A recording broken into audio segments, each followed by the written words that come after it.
ආයිබෝන් හැමෝටම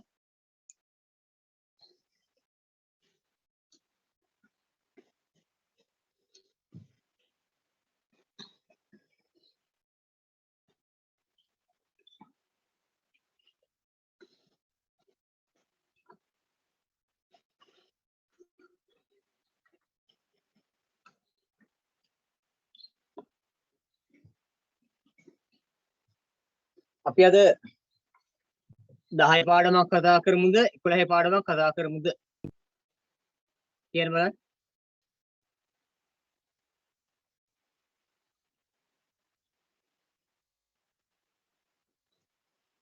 10 පාඩමක් කතා කරමුද 11 පාඩමක්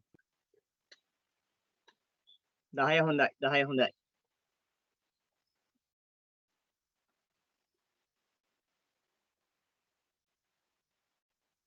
ගොඩක් ළමයින්ට හෙට වාර විභාගයක් තියෙනව නේද වාර විභාගය තියෙන නිසා 10 පාඩමක් කතා කරා නම් හොඳයි කියලා තමයි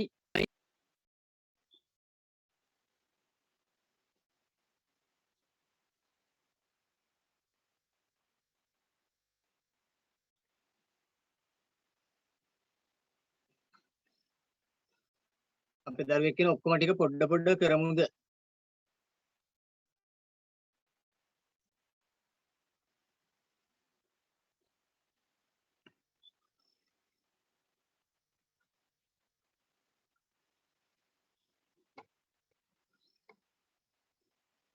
හරි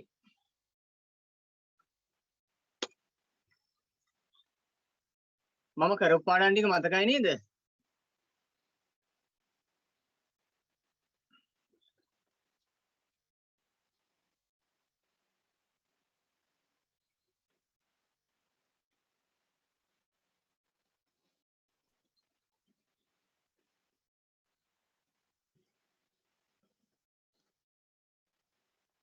අපි 7 වෙනි පාඩම වෙනකන් කරගෙන ආව 7 වෙනි පාඩම ඉවර කරන්න බැරි වුණා නේද 7 වෙනි පාඩම වෙනකන් කරගෙන ආවා 7 වෙනි පාඩම අපිට ඉවර කරන්න බැරි වුණා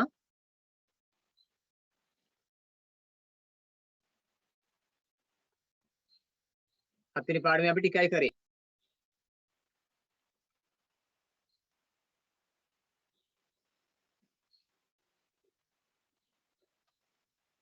හැමෝටම පොදු වෙන්න හැමෝටම පොදු පාඩමක් වශයෙන් 8 වෙනි පාඩම කරමු ටිකක් වෙලා ඊට පස්සේ අනිත් පාඩම් ටික මතක් කරමු මොකද කියන්නේ 8 වෙනි පාඩම කරමු ඉස්සෙල්ලා ඊට පස්සේ අනිත් පාඩම් ටික චුට්ටක් මතක් කරගෙන යමු එහෙම හොඳයිනේ ඒක මම හිතන්නේ ගොඩාක් වටීවි එහෙම කරන එක නිසා අපි මේ විදිහට කරමු 8 වෙනි පාඩම කරමු ටිකක් කරලා ඉවර වෙලා අනිත් මුල පාඩම් ටික අන්තිම පාඩම් දෙක ඕනේ නැහැ පුතේ අන්තිම පාඩම් දෙක අපි පසුව කතා කරමු ඔයාලගේ මේවර වාර විභාගෙට අන්තිම පාඩම් දෙක අහන එකක් නැහැ තව විභාගයක් තියෙනනේ ඔයාලට හරිනේ තව වාර විභාගයක් තියෙන නිසා අන්තිම පාඩම් දෙක අහන එකක් නැහැ අපි 8 වෙනි පාඩම කරමු කරලා මුල පාඩම් ටිකත් චුට්ටක් මතක් කරගමු එහෙම කරමු රයිට් පෙරලා ගන්න හැම දරුවෙක්ම 8 වෙනි පාඩම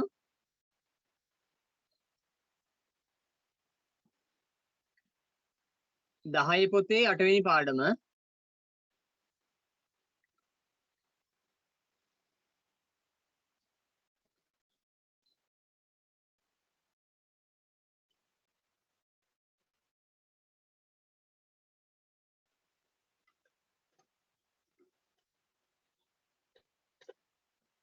දැන් සමහර දරුවන්ට වාර විභාගෙ තිබිලා තියෙනවා කමක් නැහැ කොහොමද අපිට 8 වෙනි පාඩම කරන්න ඕනේ පුතේ නේද 8 වෙනි පාඩම අපි කරේ නැති හන්දා 8 වෙනි පාඩම කරමු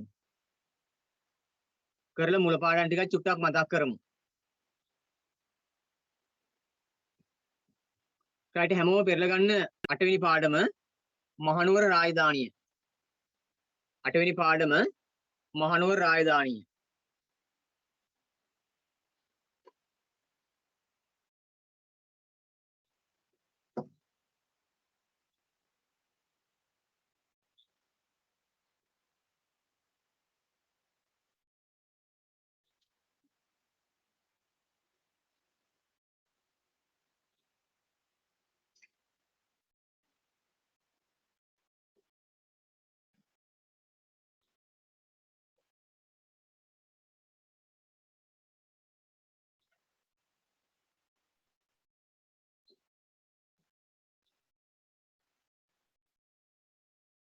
අටවෙනි පාඩම තියෙනවා පුතේ මහනුවර රාජධානිය. අපේ රටේ තිබිච්ච රාජධානි ටික ගත්තට පස්සේ අපේ රටේ තිබුණු රාජධානි ටික ගත්තට පස්සේ ඒකේ අවසාන රාජධානිය තමයි මහනුවර රාජධානිය. අපේ රටේ රාජධානි බිහි වෙනවා අනුරාධපුර රාජධානිය. එතකොට අනුරාධපුර රාජධානිය, පොළොන්නරු රාජධානිය,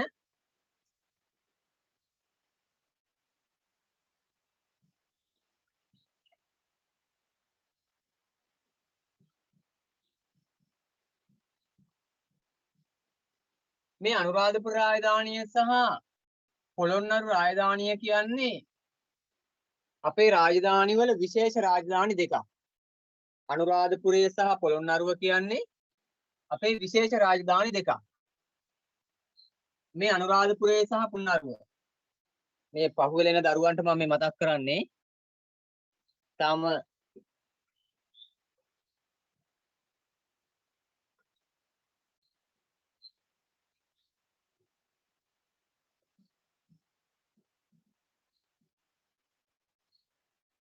දහය ශ්‍රේණියේ අට පාඩම. මේ අට පාඩමට එන්න ඉස්සෙල්ලා පෙර පාඩමක් ගැන කියනවා.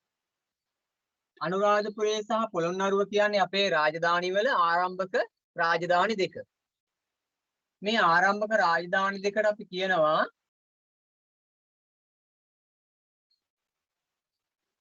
පළමු නාගරීකරණය.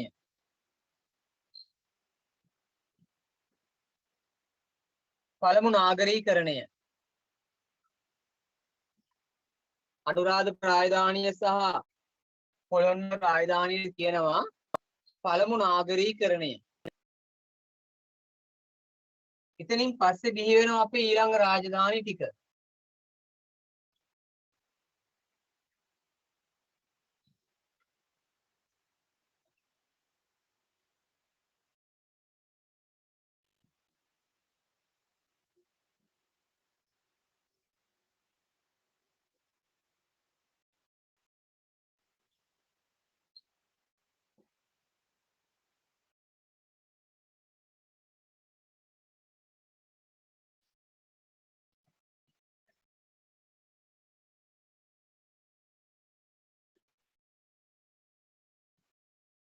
ඔන්න ඊළඟ රාජධානි ටික.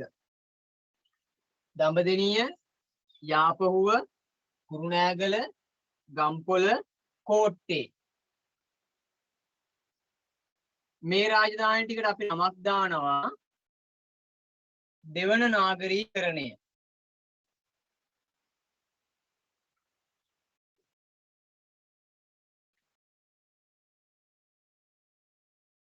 අනුරාධපුරය සහ පොළොන්නරුව කියන්නේ අපේ පළවෙනි නාගරීකරණය. අනුරාධපුරය පොළොන්නරුව පළමු නාගරීකරණය. ඒ කියන්නේ අපේ ජලාශිත ශිෂ්ටාචාර දෙක. වැව් සහ වාරි මාර්ග ඉදි කරපු, වැව් වලින් ඇල මාර්ග වලින් ජලය අරගෙන වී වගාව සිදු කරපු, කෘෂිකර්මාන්තය දියුණු වෙච්ච රාජධානි දෙක තමයි අනුරාධපුරය සහ පොළොන්නරුව. ඒ රාජධානි දෙක පුතේ වියලි කලාපේ. මේ රාජධානි දෙක වියලි කලාපේ. වියලි කලාපේ තිබිච්ච නිසා එකට වැව් වලින් සහ ඇලවල් වලින් ජලය සැපෙව්වා. වැව් වලින් සහ ඇලවල් වලින් ජලය සැපයපු නිසා මේකට කියනවා ජලාශිත ශිෂ්ටාචාරය. මේකට අපි නමක් දානවා ජලාශිත ශිෂ්ටාචාරය. අනුරාධපුර සහ පොළොන්නරු කියන්නේ වැව් සහ ඇල මාර්ග වලින් ජලය අරගෙන වගාවන් කරගෙන ජනතාව ජීවත් වූ ප්‍රදේශ. ඒ නිසා කියනවා ජලාශිත ශිෂ්ටාචාරය. වියලි කලාපේ තමයි මේ රාජධානි දෙක තියෙන්නේ. ඒ නිසා ජලය සපය ගන්න උනා. ජලය සපයගෙන වගාවන් කරපු නිසා නමක් දානවා ජලාශිත ශිෂ්ටාචාරය. ඊට පස්සේ පොළොන්නරුව බිඳ වැටෙනවා 1215 දී. කාලිංග මාගගේ ආක්‍රමණයත් සමග පොළොන්නරුව බිඳ වැටෙනවා. පොළොන්නරුව බිඳ වැටීමත් එක්ක අපේ රාජධානි ටික මාරු වෙලා යනවා තෙත් කලාපයට. අපි කියන රාජධානිය නිරිත දෙසට සංක්‍රමණය වීම. අපේ රාජධානි නිරිත පැත්තට සංක්‍රමණය වීම. නිරිත දෙසට සංක්‍රමණය වීමේ පළවෙනි අවස්ථාව දඹදෙණිය. තුංගන විජයබාහු රජතුමා දක්ෂ පාලකයෙක් වශයෙන් දඹදෙණිය ගොඩ නැගුවා. ඒ රාජධානි වල විශේෂත්වය තමයි බීගොවිතැන කියන එකට මුඛස්ථාන දෙන ප්‍රමාණය අඩු වුණා. මොකද මේ පැතිවල කඳු තියෙන්නේ. තෙත් කලාපය. ඒ නිසා වෙනත් භෝග වර්ග ඕන තරම් හැදෙනවා.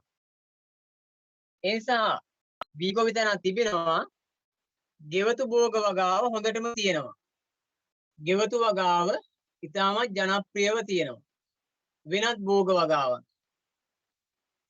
යාපහුව කුරුණෑගල ගම්පොළ කොට්ටේ කියන රාජධානි ටික ඔක්කොම බිහි වෙන්නේ වියලි තෙත් කලාපය තුල. තෙත් කලාපේ.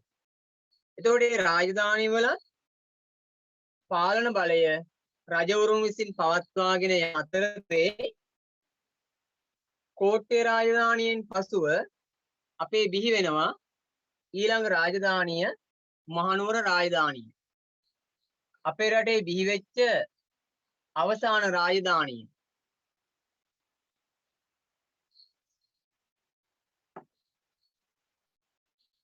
අවසාන රාජධානිය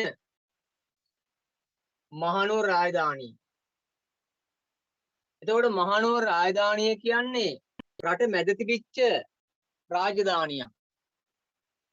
රට මැද අපි කියනවා මධ්‍යම කඳුකරේ. මධ්‍යම කඳුකරේ තිබිච්ච මහනුවර රාජධානිය. සෙංකඩගල පුරය. වර්ෂාව වැඩි, කඳු වැඩි, ගංගා වලින් යුතු ආරක්ෂාකාරී ප්‍රදේශයක් බවට පත් වෙනවා මහනුවර රාජධානිය. ඒ ආරක්ෂාකාරී බව නිසා අපේ රට සතුරන්ට අල්ලගන්න හැකියාවක් උනේ නැහැ. ගොඩක් කාලයක් යනකම්. දීර්ඝ කාලයක් යනකම් අපේ රට සතුරන්ට අල්ලගන්න බැරි වුණා. දැන් අනුරාධපුරේ ආක්‍රමණය කරා සතුරෝ. පොළොන්නරුව ආක්‍රමණය කරා. අනෙක් ප්‍රදේශවලට විවිධ බලපෑම් එල්ල වුණා. පෘතුගීසින් ලංකාවට ආවා. ලන්දේසින් ලංකාවට ආවා. ඒත් උඩරට අල්ලගන්න බැරි වුණා. හැබැයි ඉංග්‍රීසින් ඇවිල්ලා ටික දවසකින් උඩරට අල්ලගනවා. ඉංග්‍රීසින් ඇවිල්ලා උඩරට අල්ලගන්නේ ඉංග්‍රීසින්ගේම දක්ෂතාවය නිසා නෙමෙයි, අපේ අවසාන රජතුමාගේ දුර්වලතාවය නිසා. අපේ අවසාන රජතුමාගේ දුර්වලතාවය නිසා. ශ්‍රී වික්‍රම රාජසිංහ රජතුමාගේ පාලනය ටික කාලයකින් දුර්වල පාලනයක් වෙනවා. එයා හිතුවක්කාරී පාලකයෙක් වෙනවා. අත්නෝමතික පාලකයෙක් වෙනවා. ජනතාවට පීඩාවන් කරන, ජනතාව මර්ධනය කරන, හාමුදුරුවන්ට බලපෑම් කරන දුර්වල පාලකයෙක් වෙනවා. අපි කියනවා අත්නෝමතික පාලනයක් ගෙන ගියා. ඒ අත්නෝමතික පාලනය නිසා මහනුවර රාජධානියේ රජතුමා කෙරෙහි සියලුම ජනතාවගේ අප්‍රසාදය ඇති වෙනවා. අන්න ඒ වෙලාවේ තමයි බ්‍රිතාන්‍යයන් විසින් අපේ රට අල්ලගත්තේ 1815. එතකොට මුල් කාල පරිච්ඡේදයේ මේ මහනුවර රාජධානිය බොහොම ආරක්ෂාකාරී බලවත් රාජධානියක් බවට පත් වුණා. සතුරන්ට උඩරටට යන්න අමාරුයි. වැස්ස වැඩි වුණ ගමන් ගංගා වලින් ඈතර වෙන්න බැරි වෙනවා. වැස්ස වැඩි වුණාට පස්සේ දොළවල් ගලලා ගංගා පිටාර මට්ටමට ඇවිල්ලා ඒ ප්‍රදේශයට සතුරන්ට එන්න බැරි වෙනවා. මොකද වැස්ස වැඩි ප්‍රදේශයක්. හැම තැනකින්ම ස්වාභාවික දොළවල්, දිය ඇලි, ගංගා, මහනුවර රාජධානිය මහවැලි ගඟෙන්ම තුන් පැත්තකින් වට වෙලා තියෙන්නේ. ඒතර සතුරන්ට එතෙන්ට එන්න අමාරුයි. මහවැලි ගඟ තුන් දඟරයකින් තියෙනකොට මහවැලි ගංගාව මෙහෙම තියෙනකොට මෙතන තමයි මහනුවර රාජධානිය. තුන් පැත්තකින් ජලයෙන් වට වෙලා තියෙන්නේ. එසා හොඳට ස්වාභාවිකව ආරක්ෂා වෙලා තිබුණා. අපි ඒවට කියනවා ජල දුර්ග කියලා. ජලයෙන් රාජධානිය ආරක්ෂා වෙලා තිබුණේ. ඒ වගේ මහනුවර කියන්නේ මධ්‍ය කඳුකර ප්‍රදේශය. කඳු පන්ති ගොඩාක්, කඳු මුදුන් රැසක්, විශාල කඳු පන්ති ගොඩක් තියෙනවා. ඒතර කඳු පන්ති වලින් වට වෙලා කපළු වලින් යුතු ආරක්ෂාකාරී ප්‍රදේශයක තමයි මහනුවර රාජධානිය තියෙන්නේ. අපි ඒවට නමක් දානවා ගිරි දුර්ග, ජල දුර්ග, ගිරි දුර්ග. ඊළඟට මේ මධ්‍ය කඳුකර ප්‍රදේශයේ තමයි මහනුවර තියෙන්නේ. මධ්‍ය කඳුකර ප්‍රදේශයේ මහා වන වැස්මක් තියෙනවා. ඝන වනාන්තර තියෙනවා. මහා වන වැස්ම ඒ වනාන්තරයට වහිනවා. ඒ නිසා ශාක හොඳට හැදෙනවා. ඒ නිසා සතුරන්ට ඒකට රාජධානියට ඇතුළු වෙන්න ටිකක් අපහසු වුණා.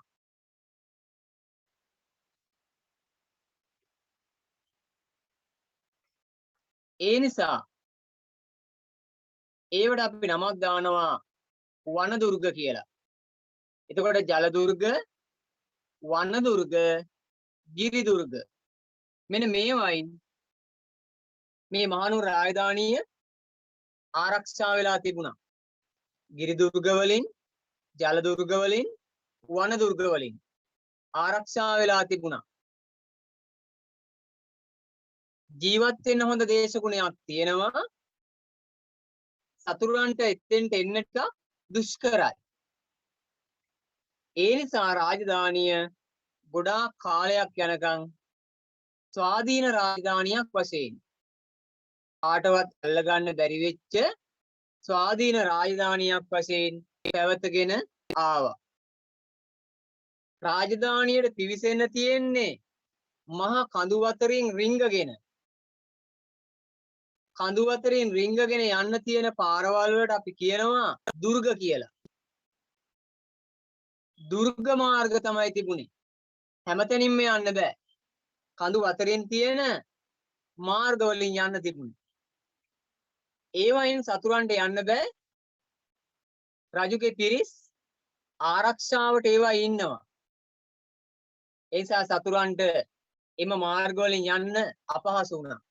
වෙන තැනකින් යන්න බෑ. ඒව මහා කඳු, ඒව වනාන්තර, ඒව මහා ගංගා වලින් යුතු ප්‍රදේශ. යන්න තිබිච්ච ස්ථාන 4යි තිබුණේ. බලන දුර්ග 1,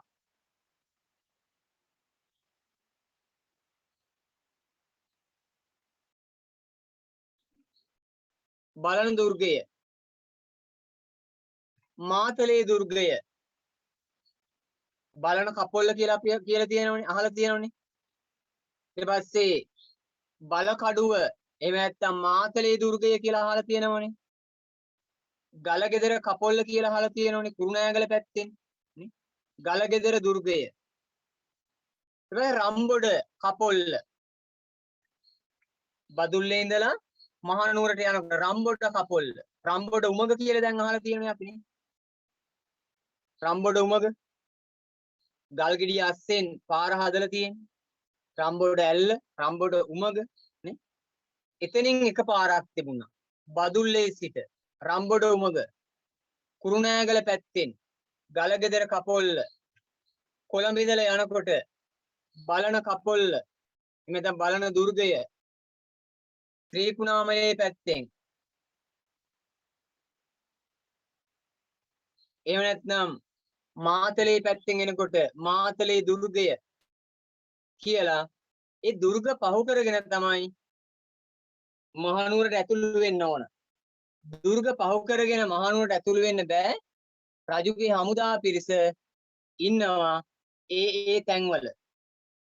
ඒ තැන් හතරෙන් විතරයි මහනුවරට රින්ගන්න පුළුවන් වෙන්නේ. රින්ගන්න බෑ. ඒවයි ආරක්ෂක මුරකුටි ආරක්ෂක කපළු වේව බවට පත් කරලා තියෙනවා. ඒ නිසා සතුරන්ට උඩරට එන්න හැකියාවක් වෙන්නේ නැත්ත. ඔන්න එතකොට මහනුවර රාජධානිය ආරක්ෂාකාරී රාජධානියක් බවට පත් වෙනවා. මහනුවර රාජධානිය බිහි වෙන කාලේ අපේ රටේ තිබිච්ච තවත් රාජධානියක් තමයි කෝට්ටේ රාජධානිය. කෝට්ටේ රාජධානිය. කෝට්ටේ රාජධානිය කාල පරිච්ඡේදෙම තමයි මහනුවර රාජධානිය ටික ටික ගොඩනැගෙන්නේ. මොකද කෝට්ටේ රාජධානියේ අපි දන්නවා පාලනය කරනකොට කෝට්ටේ රාජධානිය හා සම්බන්ධ සිදුවීමක් තියෙනවා. අපි අහලා තියෙනවා මොකද්ද? මල්වානේ ගිවිසුම කියලා එකක්. මල්වානේ. එතකොට අපේ රට චතුරන්ට පෘතුගීසීන්ට දෙන බවට ප්‍රකාශ පත්‍රයක් ලියාගත්තා. කෝට්ටේ පාලනය කරපු දුර්වල පාලකයෝ විසින් අපේ රාජධානිය පස්සේ බලමු රජවරු කවුද කියලා. දුර්වල පාලකයන් විසින් අපේ කෝට්ටේ රාජධානිය පෘතුගීසීන්ට උරුම වෙන විදියට ගිවිසුමක් ගහලා තිබුණා. අපි කියන අන්තිම කැමැති පත්‍රය වගේ එකක්. ඒ කියන්නේ රජුගේ පාලනයෙන් පස්සේ කෝට්ටේ හිමිවන්නේ පෘතුගීසීන්ටයි. අන්න ඒ නිසා කෝට්ටේ රාජධානිය කාලය තුල බලවත් රාජධානියක් වශයෙන් ගොඩනැගෙනවා මහනුවර රාජධානිය.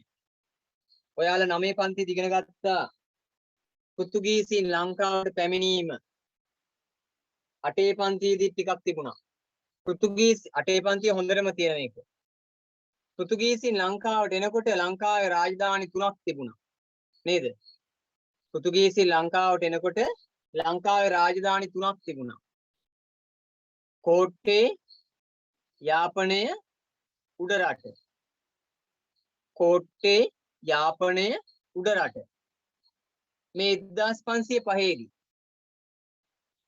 1505 පෘතුගීසින් එනකොට රාජධානි 3යි.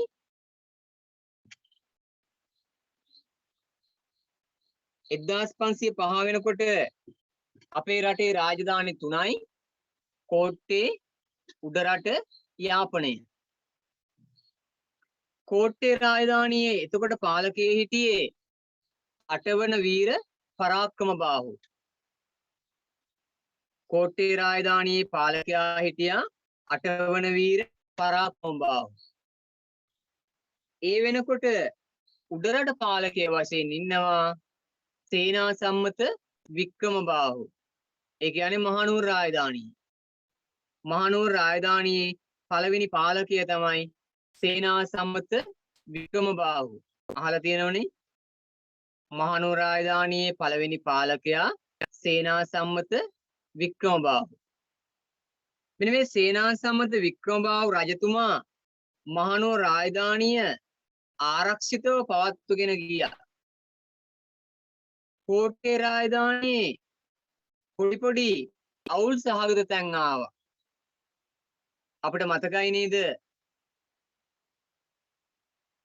එක සිදුවීමක් වෙනවා විජේබා කොල්ලය කියලා.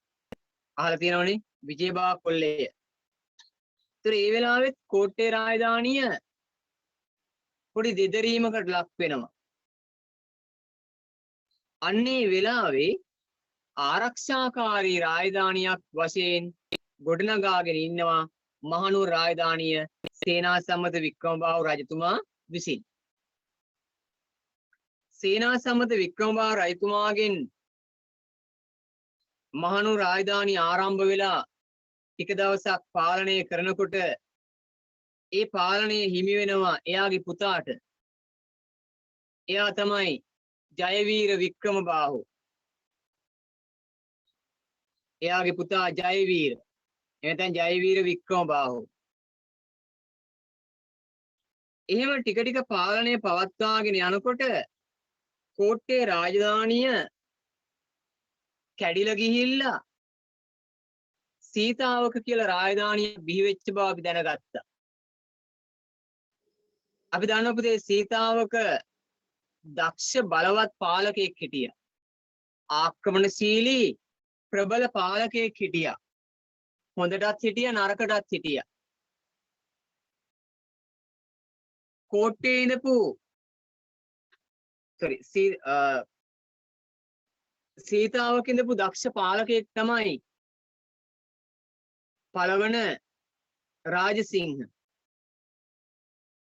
පළවන රාජසිංහ.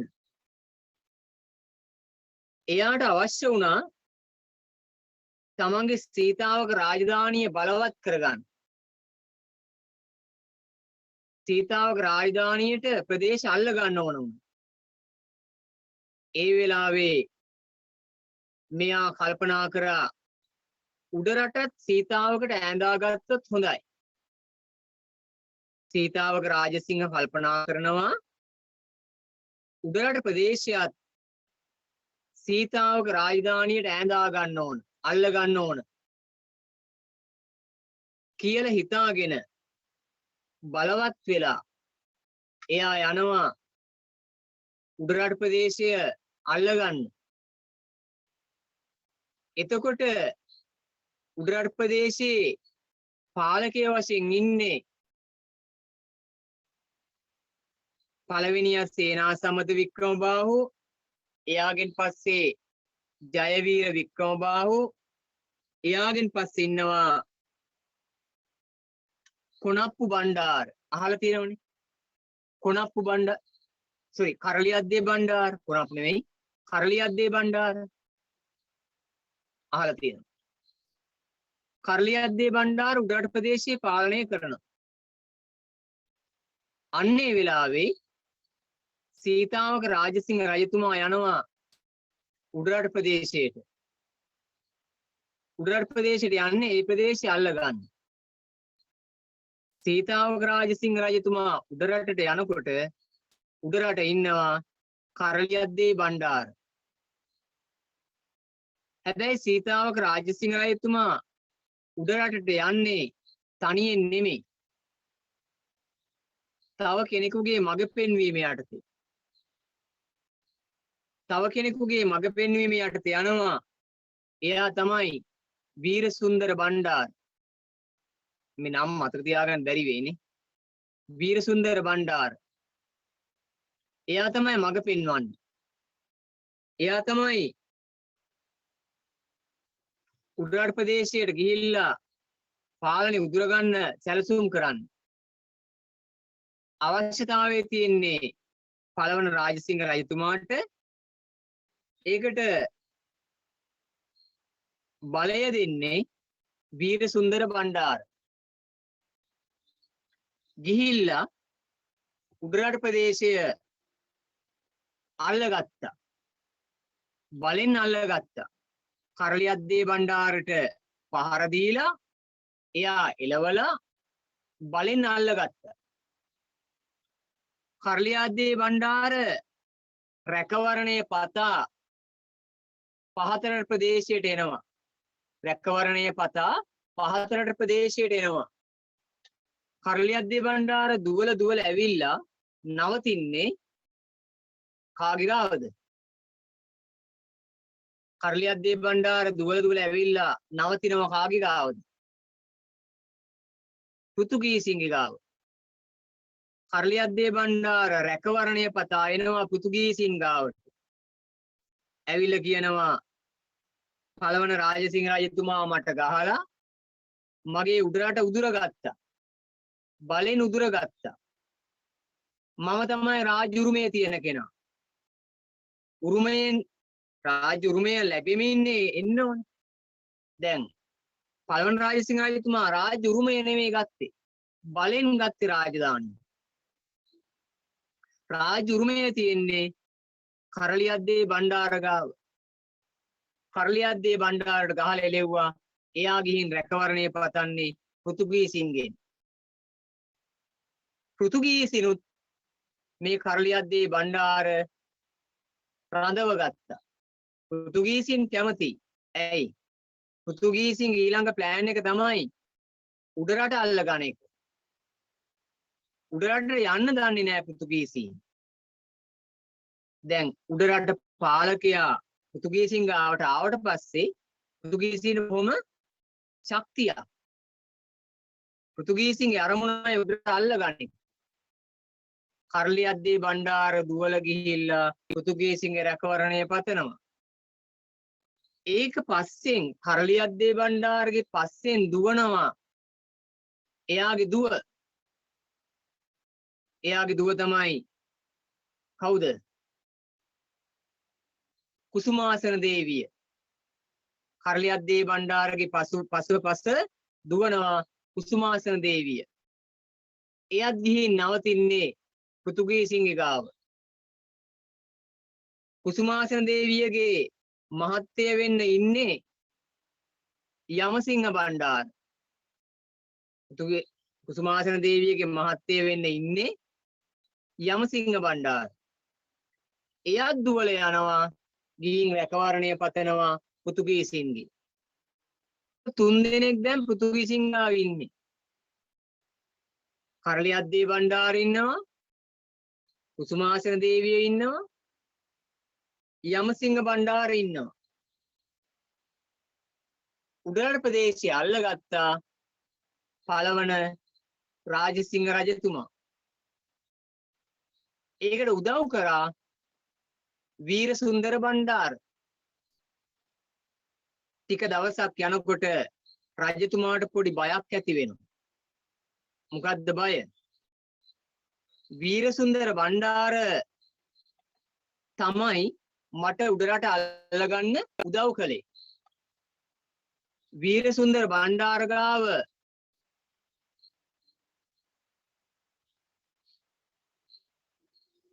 වීරසුන්දර බණ්ඩාර දක්ෂයි. වීරසුන්දර බණ්ඩාර දක්ෂ නිසා රජතුමාට පොඩි බයක් ඇති වෙනවා.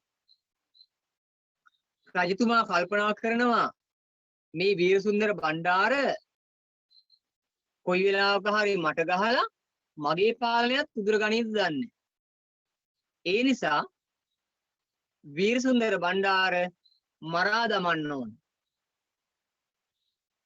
වීරසුන්දර බණ්ඩාර මරා දමන්න ඕන කියලා රජතුමා විසින්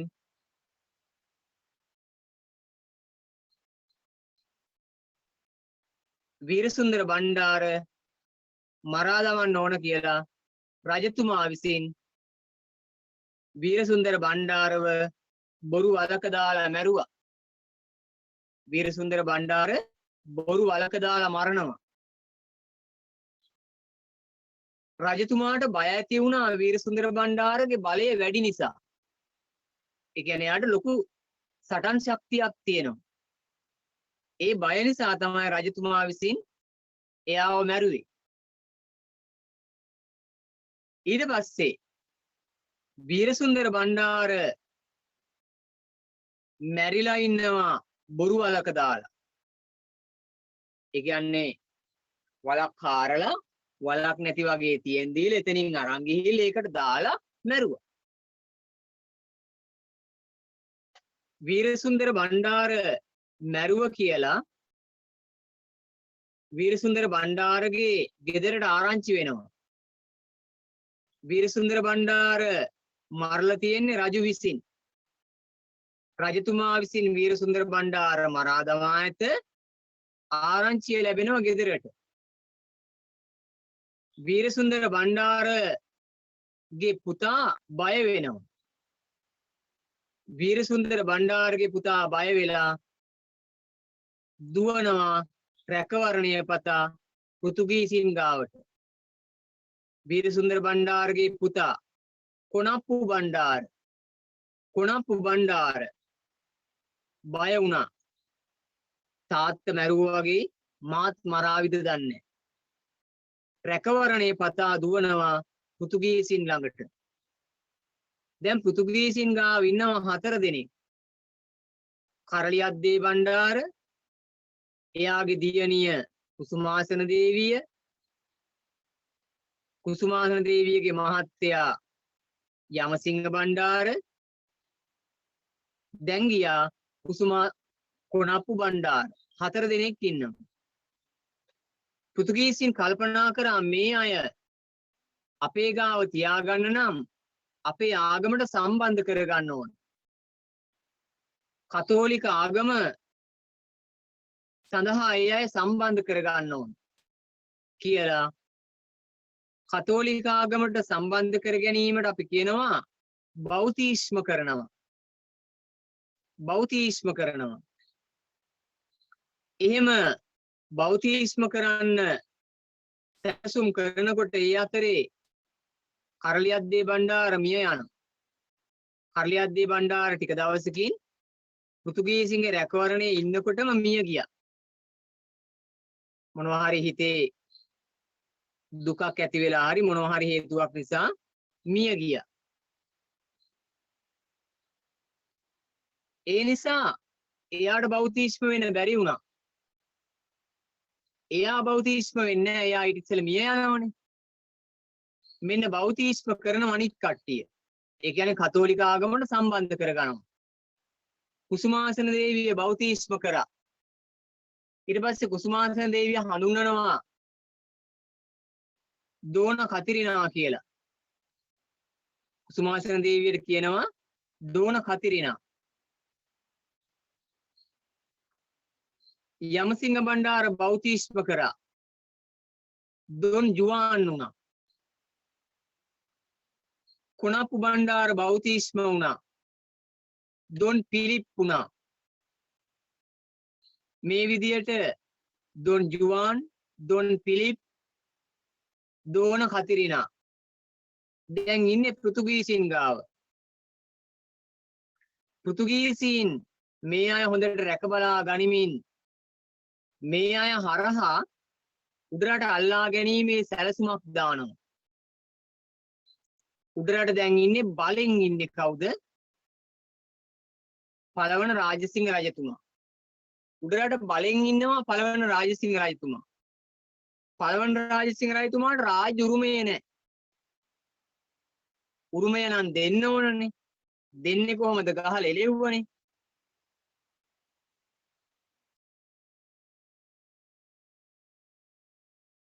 දෙන්න විදියක් නැහැ. ගහලා එලෙව්වා. දැන් රාජ්‍ය උරුමයත් අරගෙන තමයි යන්නේ. කවුද? කරලියද්දේ බණ්ඩාර. එයා එහෙදි මිය ගියා.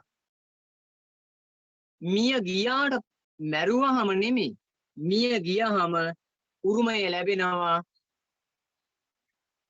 කාටද? එයාගේ දුවට. එයාගේ දුවට. ඒ දුව තමයි කුසුමාසන දේවී. එහෙම නැත්නම් දෝන කතිරිනා. දැන් පෘතුගීසීන්ට ලොකු හයියක්. උඩරට රජතුමා හිටියට රාජ්‍ය උරුමය තියෙන්නේ පෘතුගීසීන්ගේ ගාව. පෘතුගීසීන් ගාව තමයි දැන් උරුමකාරිය ඉන්නේ. ඉස්සෙල්ලා උරුමකරුව මැරුණ නිසා උරුමකාරිය දැන් ඉන්නේ. කුසුමාසන දේවිය. පෘතුගීසීන් මේ 3 දෙනා හොඳට රැක බලා ගන්නවා. මේ 3 දෙනාට කියනවා අපි උඩරට අල්ලගමුද? රජතුමාට පහර දෙමුද? පෘතුගීසීන්ටත් ඕන රජතුමාට පහර දෙන්න. ඇයි උඩරට අල්ලගන්න පුළුවන්? පෘතුගීසීන්ටත් ඕන උඩරටට යන්න. අපි පහර දෙමුද?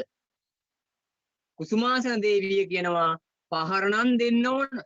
අපේ තාත්තගේ බලය තමයි ওই මිනිහා. එහෙම කියන්නේ නැත්තේ. ඔයා උදුරගෙන තියෙන්නේ අපේ තාත්තගේ බලය. යමසිංහ බණ්ඩාර කියනවා ඇති අපේ මාමගේ බලය, අහිංසකයේ බලය තමයි ওই පළවන රාජසිංහ රජතුමා උදුරගත්තේ. යමසිංහ බණ්ඩාර එහෙම කියනවා ඇති. කොණප්පු බණ්ඩාර කියනවා ඇති අපේ තාත්තව බොරු වලක දාලා මැරුවේ ඔයා තමයි. ඒ නිසා කොයි වෙලාවක හරි රජා කියලා බලන්නේ නැහැ පුතෝ. පළවන රාජසිංහ රජතුමාට නම් ගහනවම තමයි. එහෙමනේ සාමාන්‍යයෙන් කියන්නේ. තාත්තා මැරුවේ ওই රජතුමා තමයි. රජකම පැත්තකින් තියලා කොයි වෙලාවක හරි දෙනව තමයි ෂොට් එක. එහෙමම කියන්නේ නැති. කුසුමාසන දේවියක් කියනවා ලැජ්ජාවේ බෑ අපේ තාත්තට ගහලා එලෙව්වා පාලනය උදුරගත්තා. ඒ නිසා රජතුමෝ කොයි වෙලාවක හරි කොහොම හරි මම ආක්‍රමණයක් නම් කරනවා. මෙහෙම කියව ඉන්නකොට පෘතුගීසින් කල්පනා කරා මෙයාලගේ උදව්ව අරගෙන යන්න ඕන උඩරට අල්ල ගන්න. ඒ වෙලාවේ පෘතුගීසින් මොකද කරන්නේ? මේ අයට සටන් උගන්වනවා. යමසිංහ කුසුමාසන දේවියට සටන් උගන්වලා වැඩක් නැහැනේ. කාන්තාවක්නේ. ඒ නිසා යමසිංහ බණ්ඩාරට සටන් ප්‍රගුණ කරන්න පෘතුගීසි හදනවා. පෘතුගීසි කියනවා අපි යමසිංහ බණ්ඩාරට පොඩි ට්‍රේනින් එකක් දෙන්න. යමසිංහ බණ්ඩාරත් ඉතින් ඇඹරෙනවනේ අයියෝ ඕනම් කරන්න බෑ මෙහිමයි. එයා කැමතිත් නෑ බයයි. කොණප්පු බණ්ඩාර කොල්ලනේ. මෙයා කියනවා නෑ මම ඉන්නම් වැඩේට. මට ඕන කොහොම හරි ওই රජතුමාට දෙකක් ඇනලෙන්න. මට ඕන ওই උඩරට ප්‍රදේශය බලෙන් අල්ලගනින්න කෙනා එලවල දාන්න කියලා එයා පෘතුගීසින්ගේ සටන් ඉගෙන ගත්තා. පෘතුගීසීන් දන්න සියලු වැඩ ටික උගන්වනවා කාටද? කොණප්පු බණ්ඩාරට. සියලු සටන් ක්‍රම ටික උගන්වනවා කොණප්පු බණ්ඩාරට. පෘතුගීසින් ගාව ඉන්නෝනේ පෘතුගීසි නායකයෝ ටික. පේරෝ ලෝපේස් ද සූසා, දොන් ජෙරනිමෝ ද අසවේදු, දියෝගු ද මේලෝ කස්ත්‍රෝ, කොන්ස්ටන්තිනෝ ද සා නේද? කීප දෙනෙක් හිටියා. දොන් ජෙරනිමෝ ද අසවේදු. මිට්ට වුණාට දක්ෂයි. පේරෝ ලෝපේස් ද සූසා ඒත් එහෙමයි. දියෝගු ද මේලෝ කස්ත්‍රෝ කැස්ට්‍රෝ කියලා කියනවා. මේ අය දක්ෂ පෘතුගීසි නායකයෝ. මේ කට්ටිය ඔක්කොම එකතු වෙලා කොණප්පු බණ්ඩාරට උගන්වනවා හැම සටන් ක්‍රමයක්ම. උගන්වනවා. කොණප්පු බණ්ඩාරත් අර සියලු සටන් ක්‍රම ටික ඉගෙන ගන්නවා. ඉගෙනගෙන යනවා උඩරට ප්‍රදේශයට රජතුමා හම්බ වෙන්න. පෘතුගීසීන්ගෙන් සටන් ඉගෙනගෙන කොණප්පු බණ්ඩාර මෙහෙමත් කියනවා. රජතුමාට ගහලා මම රජකම ගන්නම්. හැබැයි පාලනය කරන්න මට බෑ. යමසිංහ බණ්ඩාරටවත් ඒක දෙන්න. මෙයා කියනවා රජතුමාට ගහන එක නම් දැන් ප්‍රශ්නයක් නෙමෙයි. රජකම උදුර ගන්න එකත් ප්‍රශ්නයක් නෙමෙයි. තියෙන ප්‍රශ්නේ තමයි පාලනය කරන්න මට තේරෙන්නේ නැහැ. යමසිංහ බණ්ඩාර කියනවා ඔයා උදුරලා දුන්නොත් මල්ලි මම පාලනය කරන්නම්. කොණප්පු ඔයා ඕක උදුරලා දෙන්නකෝ මම පාලනය කරන්න. අන්න කොණප්පු බණ්ඩාර සටන් ඉගෙනගෙන යනවා උඩරටට. පළවන රාජසිංහ රජතුමාට පහර දුන්න දුවන්. පළවන රාජසිංහ රජතුමා පන්නා දැම්ම. ඇයි රාජ්‍යුරුමයකුත් නැතුවනේ හිටියේ. එලවල දැම්ම. එලවල දැම්මා. දැන් ඔන්න ඊළඟට පාලනයට යනවා යමසිංහ බණ්ඩාර. එයා පාලනයට යනවා. පෘතුගීස් කල්පනා කරා දැන් නම් වැඩේ හරි. දැන් අපේ කට්ටියක් තමයි උඩරට පාලනය කරන්නේ. කුසුමාසන දේවිය යමසිංහ බණ්ඩාරගේ භාර්යාව වෙනවනේ. එතකොට රාජ්‍ය උරුමයක් ලැබෙනව කාටද? යමසිංහ බණ්ඩාරට. ඔහොම පාලනය කරගෙන යනකොට යමසිංහ බණ්ඩාරට හොඳ සැලකිලි. ජනතා ප්‍රසාදය. කොනප්පු බණ්ඩාර අයිනකට වෙලා කල්පනා කරනවා. මම කරගත්ත වැඩක්. මෙච්චර අමාරුවෙන් උඩරට රජතුමාට ගහලා එලවලා රජකම අරගෙන දුන්න මම යමසිංහට. දැන් මට කිසිම සැලකිල්ලක් නැහැ. ටික දවසකින් කල්පනා කරා යමසිංහ එලවලා දාලා මම පාලනයට එන්න ඕන.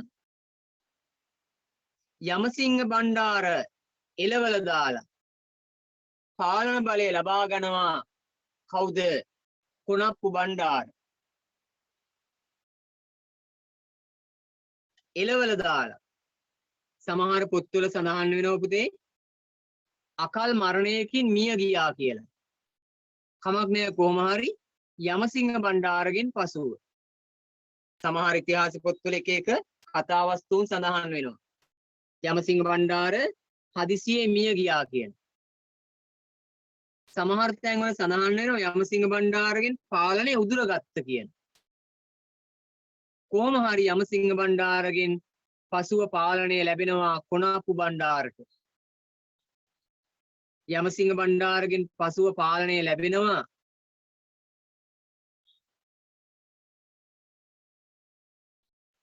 පොතේ තියෙන මැරුණ කියලා.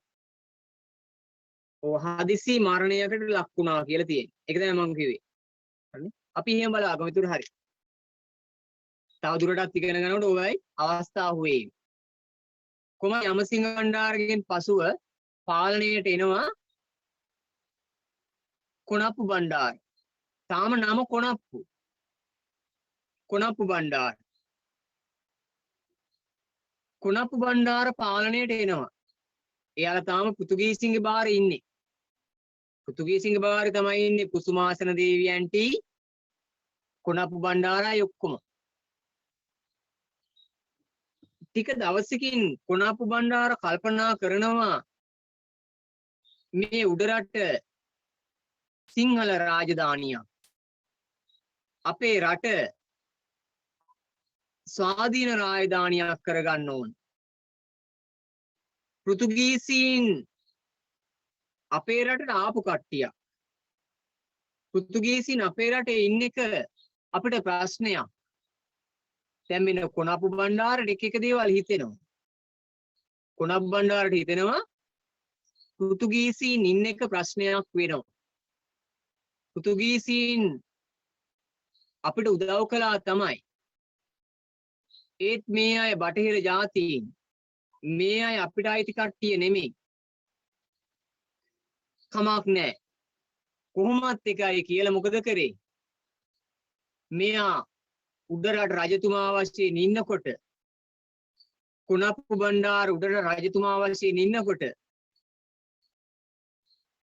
පෘතුගීසීන්ට මෙහෙම දෙයක් කියනවා. මාගේ මීළඟ උත්සාහය පළවන රාජසිංහ රජතුමා උඩරටින් පන්නා දැම්මාසේ. පළවන රාජසිංහ රජතුමා උඩරටින් පන්නා දැම්මාසේ.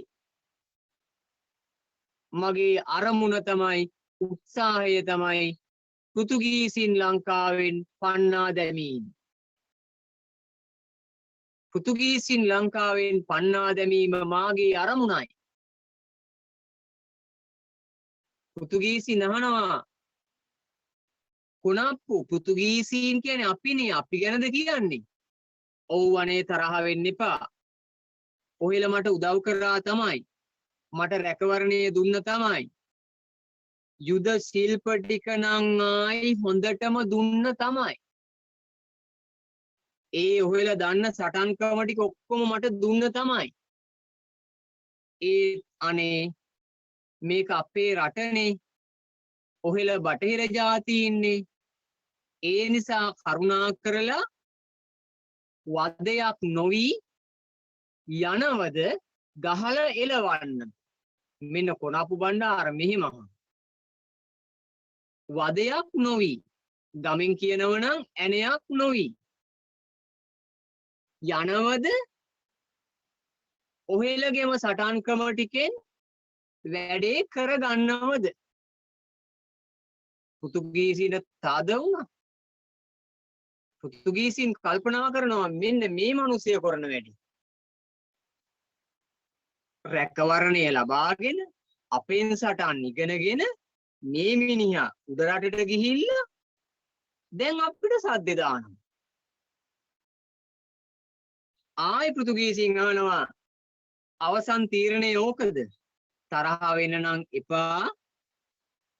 කොයි වෙලාවක හරි පෘතුගීසින්ට ගහලා පෘතුගීසින් ටික ලංකාවෙන් එලවන්න තමයි මම ප්ලෑන් කරන්නේ කියලා කොනපු බණ්ඩාර දැම්ම ලොකු සද්දයක්. පෘතුගීසින් ගියා යන්න වෙරළබඩට ගියා. දැන් වෙරළබඩ පෘතුගීසින් ගාව ඉන්නවා තව එක්කෙනෙක්. කවුද ඉන්නේ? කුසුමාසන දේවිය. කුසුමාසන දේවිය ඉන්නේ පෘතුගීසින් ගාව. පෘතුගීසින් ගිහපු ගමන් සට ගාලා බණින්න පටන් ගත්ත කුසුමාසන දේවිය. අර කොල්ල මෙහෙම කැත වැඩක් කරානේ මෙන්න මෙහෙමයි කියලා හොඳටම බණිනවා. කුසුමාසන දේවියට කියනවා අපි උඩරට ආක්‍රමණය කරන්න යනවා. කුසුමාසන දේවිය අපිට හොර පාරවල් පෙන්වන්න ඕන. රහස් පාරවල් පෙන්වන්න ඕන. ওই කොනපු බණ්ඩාර උඩරට ඉන්නේ ඇඟේ හයියෙන්. කොනපු බණ්ඩාර උඩරට ඉන්නේ ඇඟේ හයියෙන්. තාම රාජ්‍යුරුමේ තියෙන්නේ කුසුමේ ඔයාගේ ගාවනේ. දෝන ඔයාගේ ගාවනේ තාම පාලනුරුමේ තියෙන්නේ.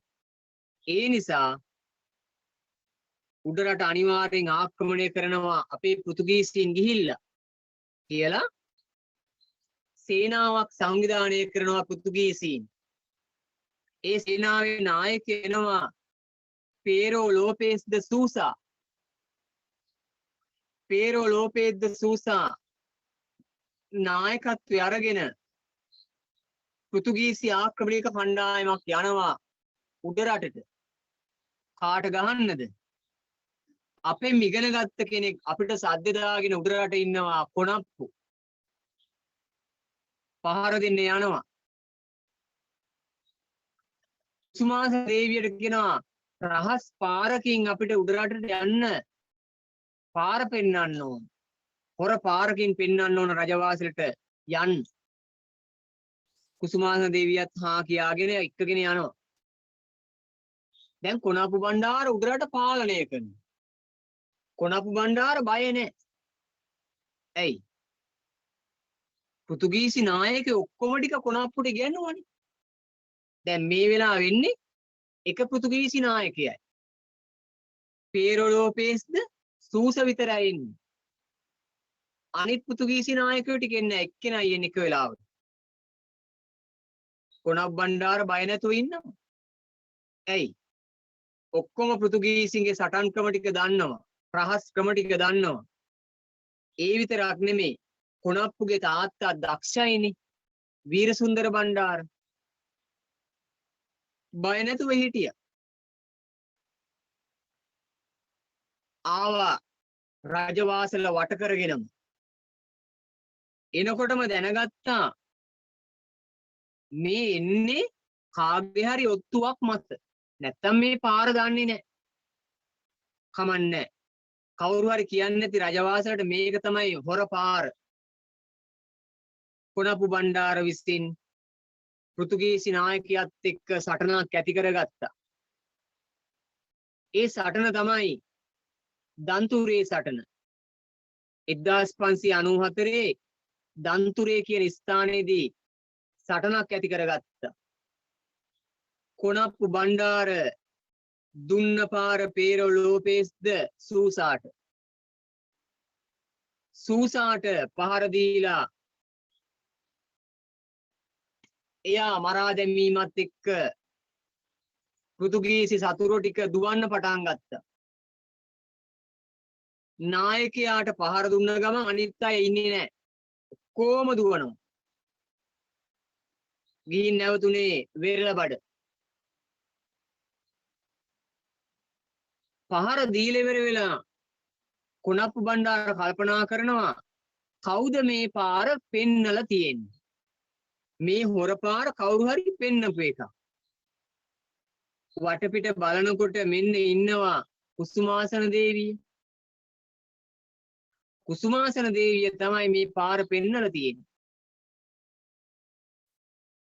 ඒ වෙලාවේ කොනප්පු බණ්ඩාර කල්පනා කරනවා රයිට් කුසුමාසන දේවිය මන් තියා ගන්නවා. කුසුමාසන දේවිය මන් තියා ගන්නවා. මුලදී නම් තරහක් යන්නේ නැති. කැත වැඩ කරන්න එපා. ඔයා මේ හොර පාර පෙන්නුවේ මොකටද? එහෙම තරහක් ඇති වෙන්නේ නැති. බනින්නත් ඇති. බනිනකොට මතක් වෙන්නේ නැති. වැඩිය බනින්න බෑ. කුසුමාසන දේවිය මගේ භාර්යාව කරගන්න ඕන. මගේ නෝන කරගන්න ඕන කුසුමාසන දේවිය. ඇයි ඒ? කුසුමාසන දේවිය ගාව තමයි තියෙන්නේ උඩරට රාජ්‍ය උරුමය. උඩරට රාජ්‍ය උරුමය තියෙන්නේ කුසුමාසන දේවිය ගාව. ඒ නිසා මම කුසුමාසන දේවිය තියා ගන්නවා. කුසුමාසන දේවිය කොනප් බණ්ඩාරගේ බිසව බවට පත් කරගත්තා. රජකම දැන් උරුමයි. රජකම උරුමයි. ඊට පස්සේ කුසුමාසන දේවියයි දෙන්නත් කින්නකොට කල්පනා කරනවා කොනප්පු බණ්ඩාර කියන නම හරි නෑ වගේ. නිකන් රජතුමෙකුට කොනප්පු කිව්වහම නිකන් කනප්පුවක් වගේ නේ. හරි නෑ වගේ. කොනප්පු නෙමෙයි වෙන මොකක් හරි දාමු නේ. කල්පනා කරලා මෙන්න නමක් වෙනවා මොකද්ද? පළවන විමල ධර්ම සූරිය. කොනප්පු බණ්ඩාර කියන කෙනා රාජ්‍ය උරුමය ගත්තට පස්සේ නම එනවා පළවන විමල ධර්ම සූරිය කියලා. ඔන්න උඩරට දක්ෂ පාලකයෙක් බිහි වෙනවා පළවන විමල ධර්ම සූරිය. දැන් එහෙම දක්ෂ පාලකයෙක් වශයෙන් ඉඳගෙන මෙයා පාලනය කරනකොට මෙන්න બોලේ තව ආක්‍රමණිකයෙක් වෙනවා පෘතුගීසීන්ගේ. එයා තමයි දොන් ජර්නිමෝ දසවේදු. මිටි මෑන් කෙනෙක්. දොන් ජර්නිමෝ දසවේදු. පොඩි මිටි සටන් කරන ටිකක් දක්ෂ කෙනෙක් ආවා. කොනප්පු බණ්ඩාර බය නැතුව හිටියා. ඇයි? සටන් ක්‍රම ටික ඔක්කොම මම දන්නවා. සටන් ක්‍රම ටිකක් දන්නවා. තාත්තගේ හැකියාවත් මට තියෙනවා. රාජ්‍ය උරුමෙත් දැන් කුසුමාසන දේවිය ඉන්න නිසා මට තියෙනවා. බය නැතුව සටන් කරන්න පුළුවන්. ආඩම්බරෙන් සටන් කරන්න පුළුවන්. උඩරට සියල්ල මට උරුම වෙලා තියෙන්නේ. ආව පෘතුගීසි නායකයා දොන් ජර්නිමෝ දසවේදු. අසවේදුටත් අර වගේම දුන්න පහර.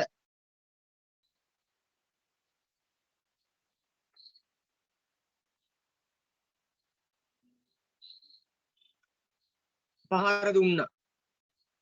එයත් එලවල දැම්ම. දක්ෂ පාලකෙක් වශයෙන් දැන් පාලනය කරගෙන යනවා. 1604 දී මෙයාට උණ රෝගයක් හැදිලා මෙයා මිය යනවා. හදිසියේ මිය යනවා. මිය යනකොට මෙයාගෙන් පස්සේ පාලනය කරන්න දක්ෂ පාලකයෙක් නැහැ. පුතා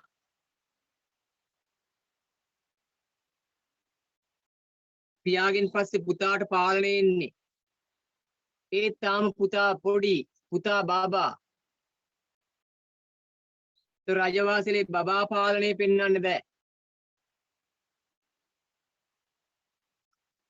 පුතා බබා නිසා ඥාති සහෝදරයෙකුට කිව්වා රජකම අරගන්න පුළුවන් නම් අරගෙන පවත්වගෙන යන්න. එයාගේ ඥාති සහෝදරයෙකුට. එයා තමයි සෙනරත්. සෙනරත් කියනවා ඔයා රජකම ගන්න. සෙනරත් බයයි. අනේ මම දන්නේ නැහැ ඌව කරගෙන යන්න. කුසුමාසන දේවිය කියනවා බය නැතුව ඉන්න. මම කියලා දෙන්නම්. ඊට පස්සේ සෙනරත් කියන කෙනා උඩරට රජතුමා බවට පත් වෙනවා. පළවන විමල ධර්ම සූරිය රජතුමාගෙන් පස්සේ උඩරට රජතුමා බවට පත් වෙනවා සෙනරත් රජතුමා. එතකොට මේ සෙනරත් රජතුමා දක්ෂ පාලකයෙක් නෙමෙයි. හැබැයි කුසුමාසන දේවිය ඒ පාලනය ගැන කියලා දුන්නා. අපේ දරුවෙක් අහන එතකොට පුතා බබා තාම. පුතාට රජකම කරන්න බෑනේ පුතේ. පුතා චූටිනේ. හරිනේ? පුතා චූටි. ඊට පස්සේ පාලන කටයුතු පවත්වගෙන යනවා.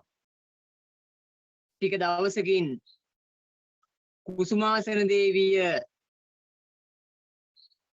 මේ සෙනරත්ගේ නෝන බවට පත් වෙනවා. සෙනරත් රජතුමාගේ බිසව බවට පත් වෙනවා කුසුමාසන දේවිය.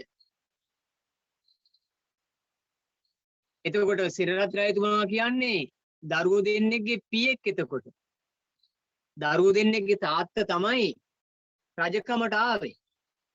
ටික දවසකින් තව විවාහයකටත් යනවා. කුසුමාසන දේවිය තමන්ගේ නෝන කරගත්තා. දැන් කුසුමාසන දේවිය තුන්වෙනි විවාහේ. පළවෙනි එක්කෙනා යමසිංහ බණ්ඩාර ටික කාලයයි නිකන්. ඊට පස්සේ කොණප්පු බණ්ඩාර. දැන් දෙවන සෙනරත් රජතුමා.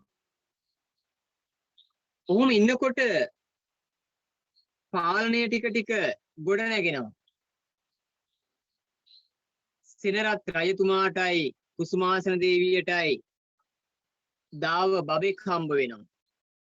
මහාස්ථාන කුමාරයා. දැන් මහා ප්‍රශ්නයක්.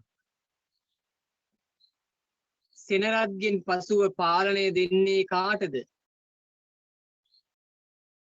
සෙනරත්ක දරුවෝ 3 දෙනෙක් ඉන්නවා. ඉස්සෙල්ල නෝනගෙන් දෙන්නයි. කුමාරසිංහ සහ විජයපාල. කුමාරසිංහ සහ විජයපාල කියලා දෙන්නෙක් හිටියා. කුසුමාසන දේවියට දාව බිහි වෙනවා තව එක්කෙනෙක්. මහාස්ථාන කුමාරයා. සමහර පොත්වල තියෙනවා අර ඉස්සෙල්ල පුතා මහාස්ථානය කියලා. නෑ මෙයාගෙන් හම්බ වෙච්ච එක්කෙනා. මහාස්ථාන. දැන් ප්‍රශ්නයක්. පියාගෙන් පස්සේ රජකම පුතාට. දැන් පුතාලා 3 දෙනයි. උරුමය එන්න ඕන ලොකු පුතාට. ඒ සෙනරත් රජකම උරුම වුණේ කුසුමාසන දේවිය නිසා. සෙනරත් රජකම උරුම වුණේ කුසුමාසන දේවිය නිසා. රජකම උරුම වීමෙන් පසුව ලැබිච්ච පුතා මහාස්ථාන. ඒ නිසා මහාස්ථානටත් දෙන්න වෙයිද දන්නේ නැහැ. මහා ප්‍රශ්නයක්. උරුමය තියෙන්න ඕන ලොකු පුතාට. හැබැයි රාජ්‍ය උරුමය ලැබුණට පස්සේ ලැබිච්ච එක්කෙනා මහාස්ථාන. 3 දෙනාගෙන් කාට දෙන්න වෙයිද? තාත්තට ප්‍රශ්නයක්. සෙනරත් කල්පනා කරනවා මේ තුන් දෙනාට ප්‍රදේශ තුනක් දෙන්න ඕන ට්‍රයල් බලන්න. ප්‍රදේශ තුනක් වෙන් කරලා දුන්න තුන් දෙනාට.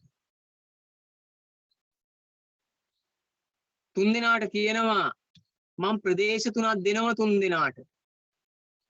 හොඳට දක්ෂ පාලනයක් ගෙනියන කෙනාට තමයි උඩරට රාජ්‍ය මේ ඊළඟට මන් දෙන්නේ කියලා තුන් දෙනාට ප්‍රදේශ තුනක් දුන්නා. ඒ ප්‍රදේශ තුනෙන් එක ප්‍රදේශයක් තමයි ඌව වෙල්ලස්ස ප්‍රදේශය. ඌව වෙල්ලස්ස ප්‍රදේශය දෙනවා මහා ස්ථානට. මහා ස්ථාන කුමරුට. මහා ස්ථානයේ ටිකේ පාලනය කරගෙන යනවා. මහා ස්ථාන ඌව වෙල්ලස්ස ප්‍රදේශයේ පාලනය කරනකොට මහනුවර රාජධානිය පාලනය කරනවා සෙනරත් රජතුමා. ආරංචිය ලැබෙනවා පෘතුගීසීන්ට මෙන්න මෙහෙම. උඩරට රජතුමාගේ පුතෙක් ඌව වෙල්ලස්ස පාලනය කරනවා. උඩරට රජතුමාගේ පුතෙක් ඌව වෙල්ලස්ස පාලනය කරනවා. උඩරට ආක්‍රමණය කරන එක නම් බොරු වැඩක්. උඩරට ආක්‍රමණය කරන්න බෑ. අපේ දෙන්නේ ගිහින් ඇනගෙන ආවා. පීරලෝපෙද්ද සූසා ගියා ඉවරයි. දොන්ජර්නිමෝද අසවේදු ගියා ඉවරයි. උඩරට නම් අල්ලගන්න එක බොරු වැඩක් පුතෝ. ඒ නිසා පොඩි try කිරීමක් කරන්න ඕන ඌව වෙල්ලස්සවත් අල්ලගන්න කියලා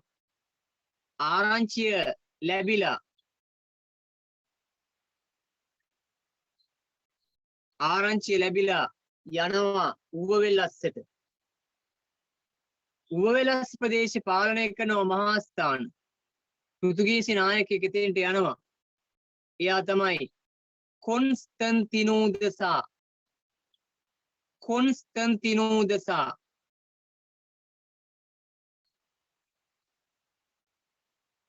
කොන්ස්ටන්තිනෝදසා යනවා ඌව වෙල්ලස්සට 1630 දී එතෙන්ට ගියා. දෙන්න අතර සටනක් ඇති වෙනවා රන්දිනිවල කියන ස්ථානයේදී. වැල්ලවාය රන්දිනිවල කියන ස්ථානයේදී සටනක් ඇති වෙනවා. ඒ සටනින් කොන්ස්ටන්තිනෝදසා පරාජයට පත් කරනවා. මහා ස්ථාන කුමරු විසින් කොන්ස්ටන්තිනෝදසා පරාජයට පත් කරනවා 1630 දී. පරාජයට පත් කරා විතරයි සෙනරත් රජතුමාට ආරංචි වුණා අපේ පුතා කුසුම් පුතා කුසුමාසන දේවියගේ පුතා කුසුම් පුතා දිනලා ප්‍රකාශනය කරනවා මගෙන් පස්සේ උඩරට පාලනය ලැබෙන්නේ මහා ස්ථාන නුඹටයි. ඒ අනුව 1630 තමයි මේ සටන වෙන්නේ. 35 දී සෙනරත්ගෙන් පසුව උඩරට පාලනය ලැබෙනවා මහා ස්ථානට. රජකම ලැබුණාම මහා ස්ථානගේ නම ස්ථානගත කරනවා දෙවන රාජසිංහ කියලා. දෙවන රාජසිංහ. එයා දක්ෂයි. දැඩි පෘතුගීසි විරෝධී ප්‍රතිපත්තියක හිටියේ. දැඩි පෘතුගීසි විරෝධී ප්‍රතිපත්තියක. එහෙම ඉන්නකොට මෙන්න තව පෘතුගීසි නායකයෙක් එනවා හොඳටම තරහ ගිහිල්ලා.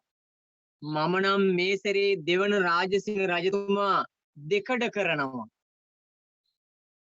විශාල කණ්ඩායමක් එක්ක උඩරටට එනවා 1638 දී. 1638 දී උඩරටට ඇවිල්ලා ගන්නොරුවේදී මහා සටනක් කරනවා. ඒ එන පෘතුගීසි නායකය තමයි දියෝගු ද මේලෝ කස්ට්‍රෝ කියලා කියනවා.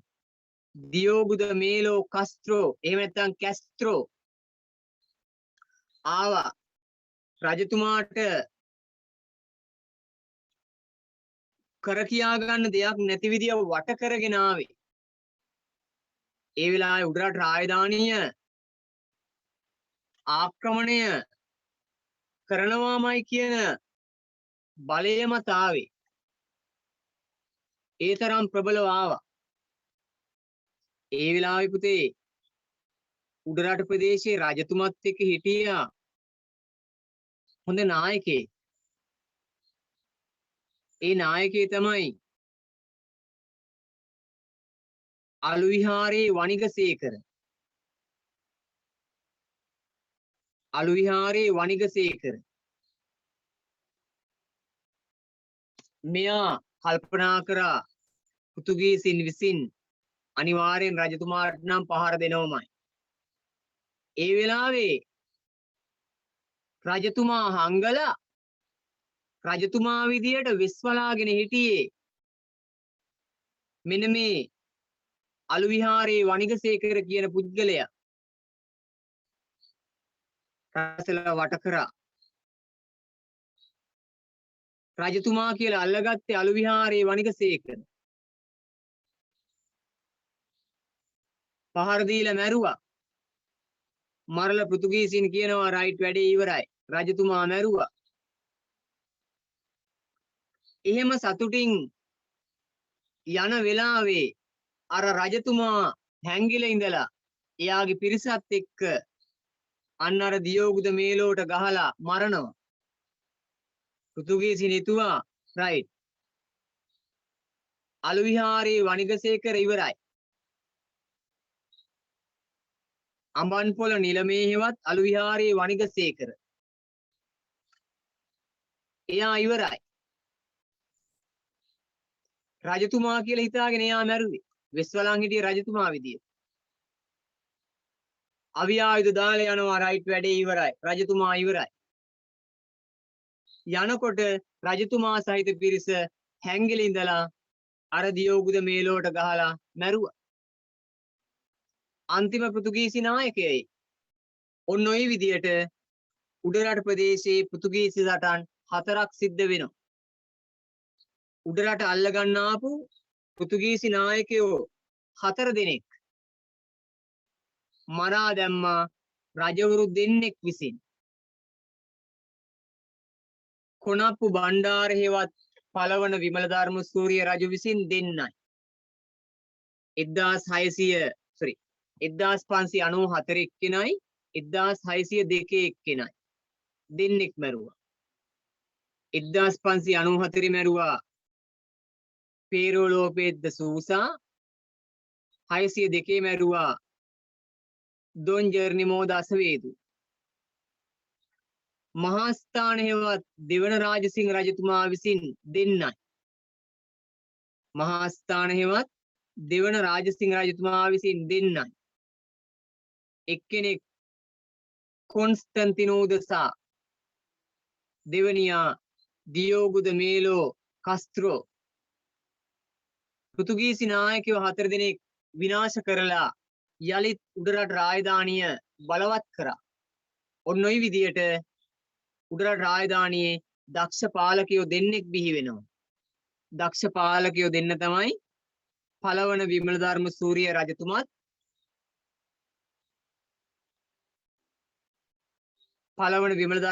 රජතුමත් අනිත් එක්කෙනා දෙවන රාජසිංහ රජතුමත්. මේ දෙන්නා විසින් පෘතුගීසි නායකයෝ 4 දෙනෙක් මරා දාන්න කටයුතු කරා. ඒ තමයි මහනුවර රාජධානියේ බලය පෘතුගීසීන්ට යන්න නොදී ගොඩනගාගත් අවස්ථාව. ඊට පස්සේ තමයි දෙවන රාජසිංහ රජතුමාට පොඩ්ඩක් ගැටලුවක් ආවේ. මොකද්ද ගැටලුව? පෘතුගීසීන් මර්ධනය කරන්න පුළුවන්. ඒ මුහුදු සීමාවෙන් එලවන්න බෑ. පෘතුගීසීන් මර්ධනය කරන්න පුළුවන් මුහුදු සීමාවෙන් එලවන්න බෑ. මුහුදු සීමාවෙන් එලවන්න බෑ මට. ඇයි ඒ අය මුහුදේ නැව්වල සැරිසරමින් ඉඳලා ආයෙනෝ ගොඩබිමට. රජතුමාගේ පිරිසට මුහුද යන්න බෑ. උඩරට නැව්ව ඕනේ නැහැ. උඩරට රජතුමාට නැව් යාත්‍රා තිබුණේ නැහැ.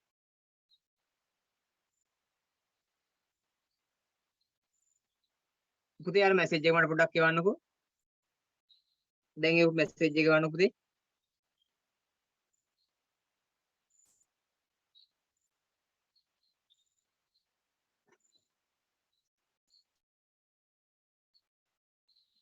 අපිට මේ මොකද ප්‍රශ්නයක් කියලා මම දැක්කේ නැහැ.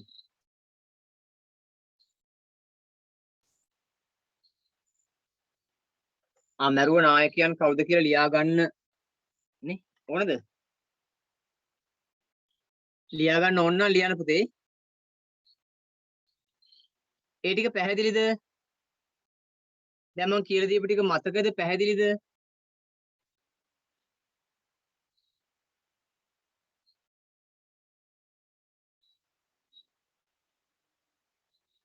අපේ අනිත් දරුවන්ට පැහැදිලිද?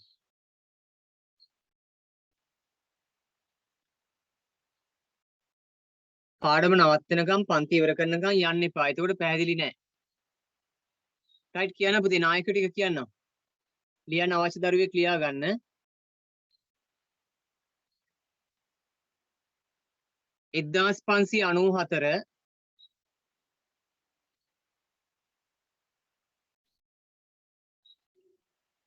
1594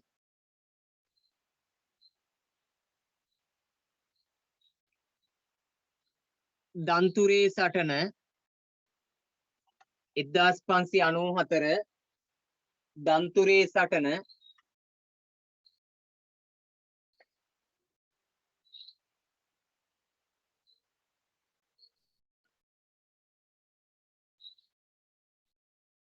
දන්තුරේ සටන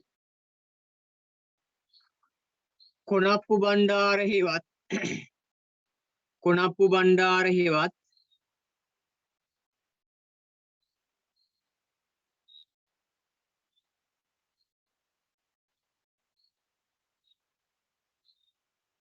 පළවන විමලධර්ම සූරිය රජු පළවන විමලධර්ම සූරිය රජු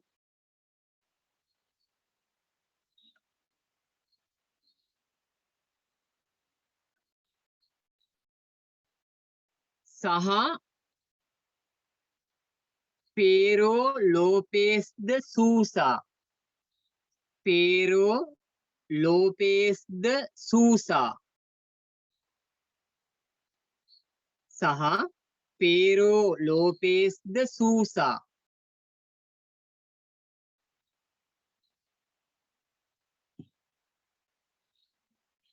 පේරෝ ලෝපේස් ද සූසා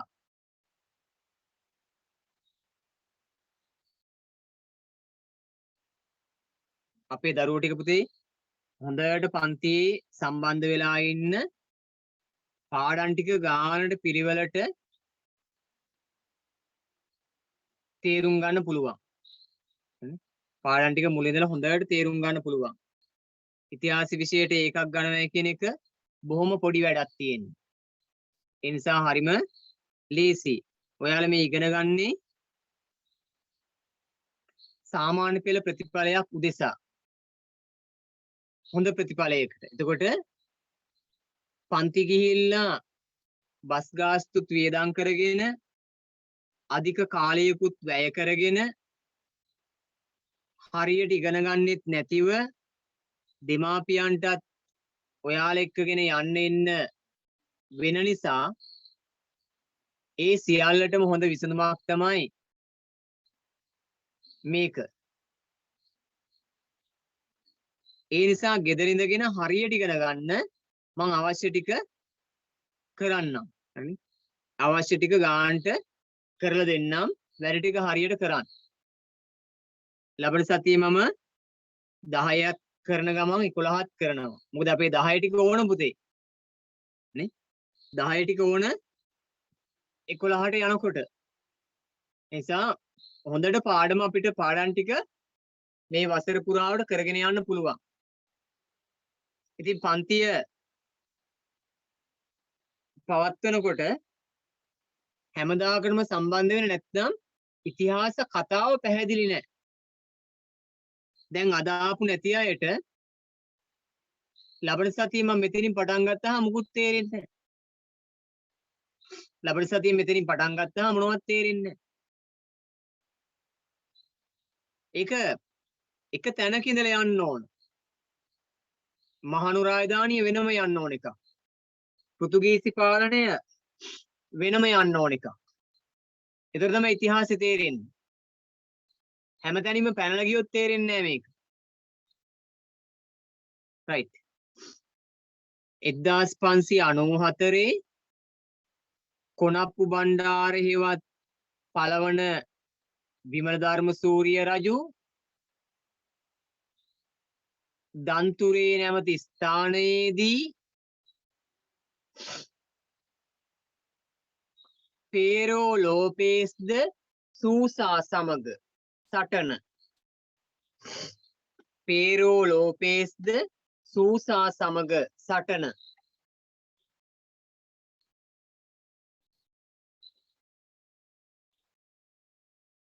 දෙවැනි එක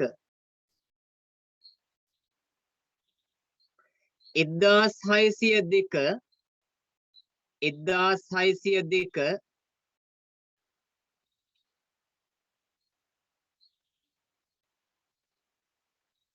පළවන විමලධර්ම සූරිය රජු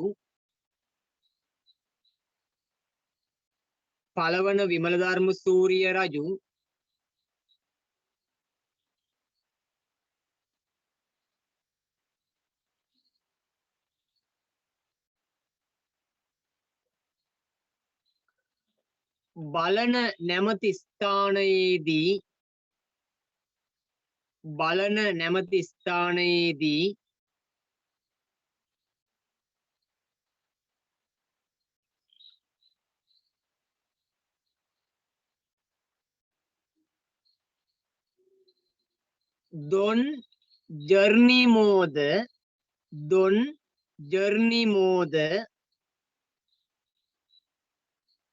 දොන් ජර්නිමෝද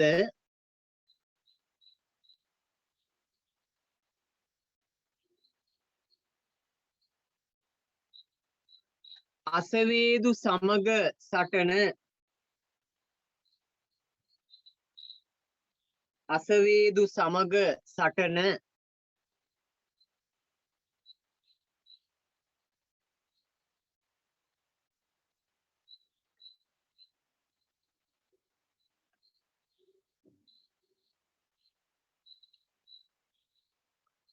තුන්වෙනි එක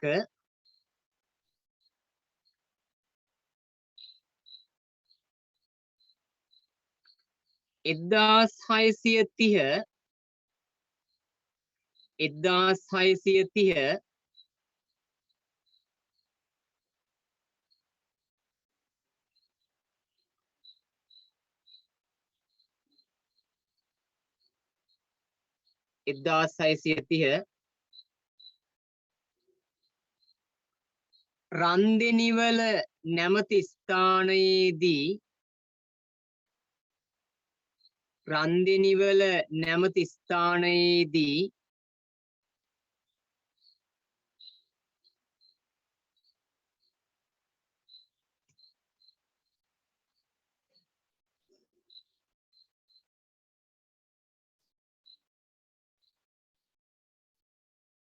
රන්දෙනිවල නැමැති ස්ථානයේදී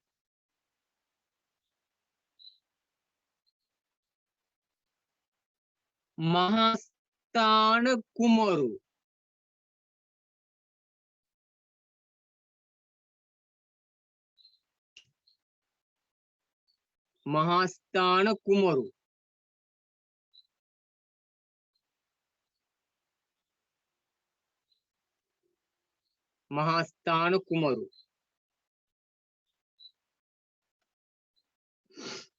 එතන වරහන් ඇතුලේ දාන්න පුතේ සෙනරත් රජු යටතේ. ඒ කියන්නේ තාත්තා යටතේ. තාත්තා තමයි කිව්වේ. සෙනරත් රජු යටතේ.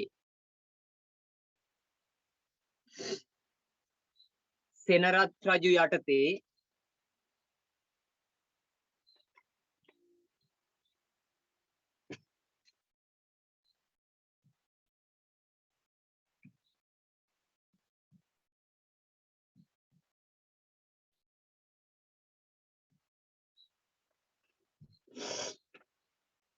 කොන්ස්ටන්තිනූදසා කොන්ස්ටන්තිනූදසා කොන්ස්ටන්තිනූදසා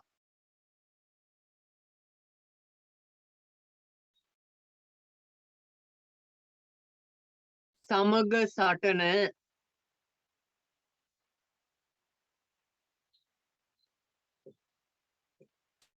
සමග සටන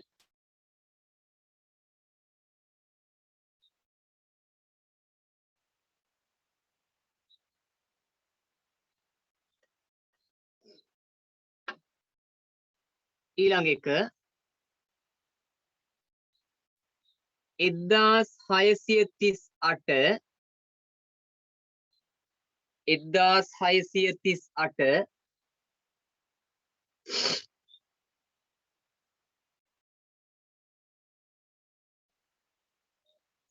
1638 ගන්නොරුව නැමැති ස්ථානයේදී ගන්නොරුව නැමැති ස්ථානයේදී ගන්නොරුව නැමැති ස්ථානයේදී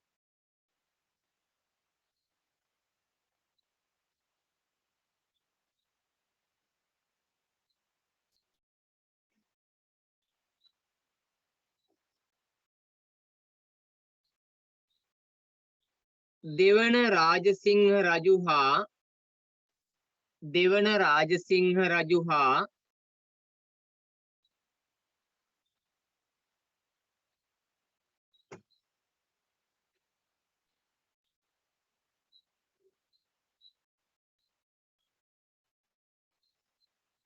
දෙවන රාජසිංහ රජු හා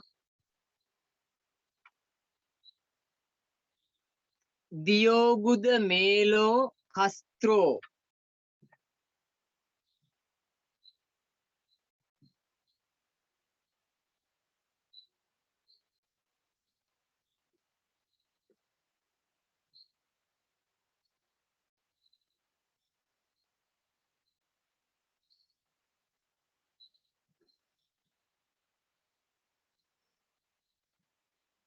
කැස්ත්‍රෝ කියලාත් කියනවා කස්ත්‍රෝ කියලාත් කියනවා දියෝගුද මේලෝ කස්ත්‍රෝ එහෙම නැත්නම් කැස්ත්‍රෝ දෙකෙන් එකක් ලියාගන්න සමග සටන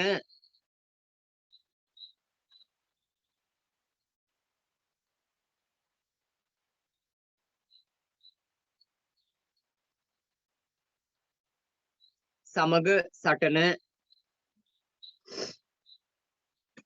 ඔන්න සටන් පහ හරි ඔයාලට දැන් පුතේ අකුරු ඇකඩමියකින් කියලා ඇති නේද ක්ලාස් එකට මුදල් ගෙවීම කරන ආකාරය මුදල් ඔක්කොම කියලා නේද තියෙන්නේ අපේ දරුවෙක් ඇහුවා ඒකේ තියෙන්නේ ආයතනයෙන් අකුරු ඇකඩමියකට තමයි මුදල් ගෙවන්න තියෙන්නේ ඔයාලට විස්තර ඒවා ආවි ඒතර දිගටම පන්තියට සම්බන්ධ වෙලා ඉන්න දිගටම පන්තියට සම්බන්ධ වෙන්න පුතේ මුදල් ගෙවීම කරන්න නැත්නම් ඔයාලට අර එදාට සම්බන්ධ වෙන්න බැරි වෙයි එහෙම වුණොත් අපරාධි පාඩම ඇයි තේරෙන්නේ නැහනේ දිගටම සම්බන්ධ වෙන්න ඒ මුලදි මේ වැඩේ කරලා ඉන්න එතකොට හරි අපේ දරුවෝ ගොඩකට දැන් හෙට විභාගෙ තියෙනවා හැමෝටම හෙට තියෙද විභාගෙ නෑනේ සමහර අයට තිබුණා නේද දැන් විභාගෙ තියන අයට පාඩම් කර ගැනීමේ ගැටලුවකුත් තියෙනවා කමන්නේ මේ ටික මතකයිනේ ඕක තමයි ඔව් සමහර අයට තියෙන සමහර අයට ඉවරයි ඕක තමයි අවස්ථාව ඒතර උතරින් අර මහාන රාජධානිය ආරක්ෂා වුණා ඒකෙන් දක්ෂ පාලකයෝ කරපු සේවාවන් දක්ෂ පාලකයෝ දෙන්නයි පුතේ මහානු රාජධානියේ පළවන විමලධර්ම සූරිය රජතුමා සහ දෙවන රාජසිංහ රජතුමා ඒ දෙන තමයි හොඳම දක්ෂයෝ දෙන්න ඊට පස්සේ තව දක්ෂයෙක් බිහි වෙනවා කීර්තිශ්‍රී රාජසිංහ රජතුමා හැබැයි යා අපේ පාලකයෙක් නෙමෙයි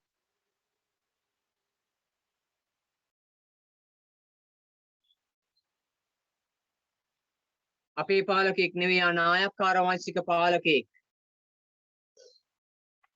මම මේ ගැන කියලා දෙන්නම් ලබන සතියේ.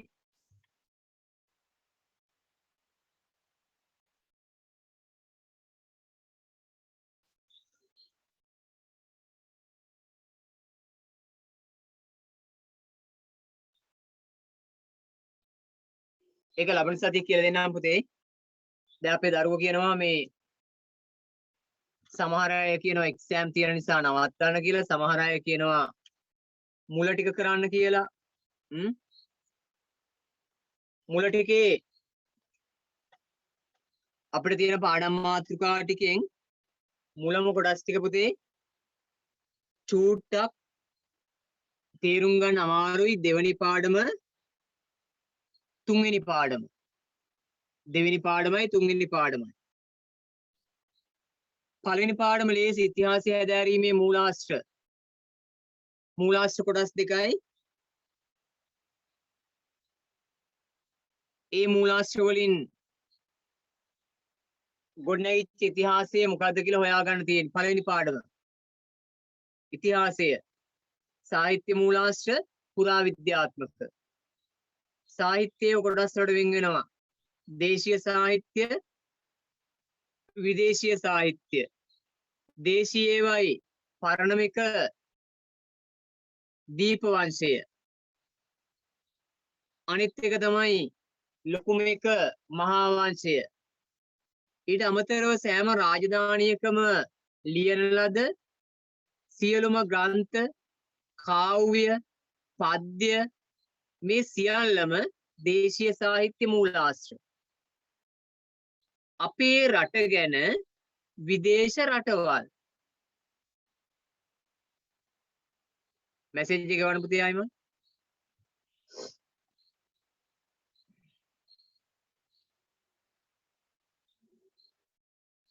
අපේ රට ගැන විදේශ රටවල් ලියා ඇති තොරතුරු වලට කියනවා විදේශ සාහිත්‍ය මූලාශ්‍ර.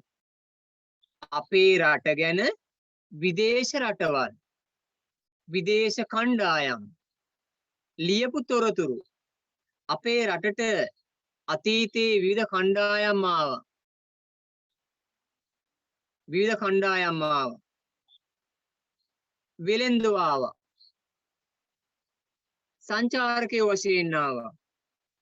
ආක්‍රමණිකයෝ ආවා. ඒ අය අපේ රට ගැන විවිධ දේවල් ලියන්න පටන් ගත්තා. අන්න ඒවට කියනවා විදේශ සාහිත්‍ය මූලාශ්‍ර. අපේ දරුවෝ ටික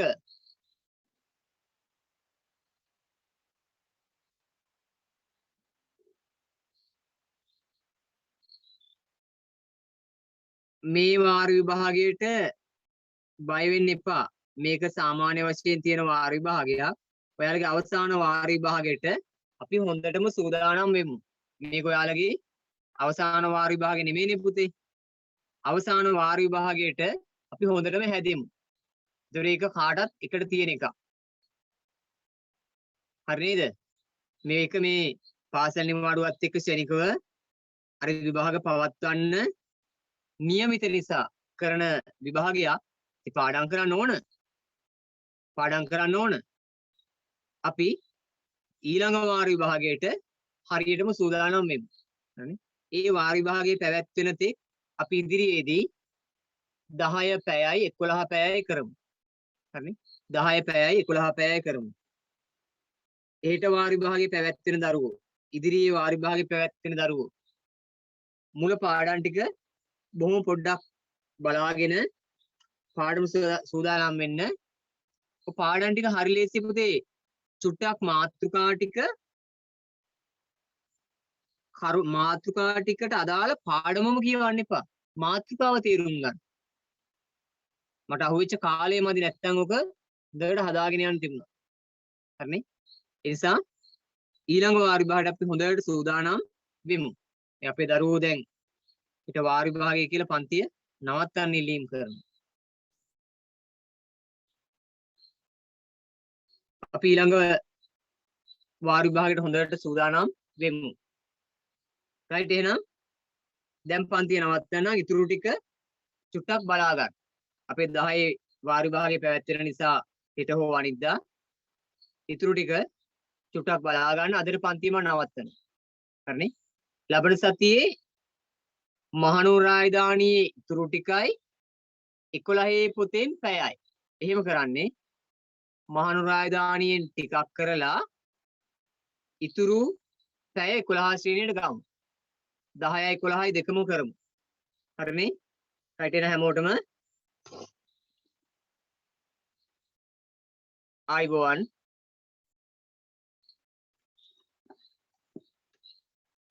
අද පාඩමේ ගැටලු තියෙනවා කියන්න පුතේ.